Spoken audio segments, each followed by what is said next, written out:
अस्सलाम वालेकुम। आज मैं बात करूंगा इनकम टैक्स ऑर्डिनेंस का एक अहम सवाल, इलेक्ट्रिसिटी कंजम्पशन सेक्शन 235 और 235 ए।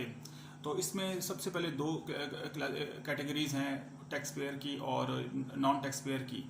तो सबसे पहले मैं बात करूंगा टैक्स पेयर हजरात के मुतालिक। जितने भी बिजली के बिल आते हैं घरेलू सार्फिन के लिए, तो उस पे जो है जो टैक्स पेयर हजरात पे उनको टैक्स इनकम टैक्स जो है का इतलाक नहीं होता। अगर गलती से उनको कोई इनकम टैक्स लग जाए तो वो एनुअल रिटर्न जो है स्टेटमेंट कमिश्नर के पास एप्लीकेशन देकर भी वो एडजस्टेबल करवा सकते हैं। एक बात। दूसरी बात, जाने अगर कोई कंपनीज हैं जिनकी अमाउंट्स लाखों में जिनको बिजली के बिल आते हैं, तो वो जो है अपने जो बिल जो है वो अगर तो कंपनी ऑलरेडी टैक्स पे कर रही है तो फिर तो वो उनको एक अगर शरह जो क्रॉस करती हैं 3.5 लाख से ऊपर, तो फिर उन पर जो है टैक्स लागू होता है। आप दूसरी जगह बात करते हैं घरेलू सार्फिन।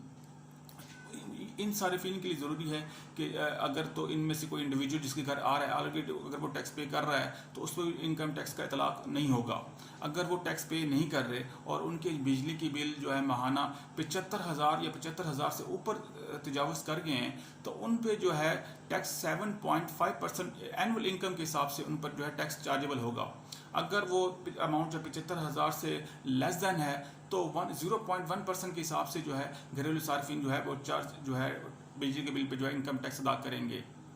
इसके अलावा जो कमर्शियल बिल्स हैं वो उसी हिसाब से टैक्स रेशो करेंगे, जितनी भी उनकी जो है दुकान का जो किराया जो वो मंथली कमाते हैं और एनुअल जो इनकम जो उनकी ग्रॉस बनती है उस पर जो है वो टैक्स चार्जेबल है।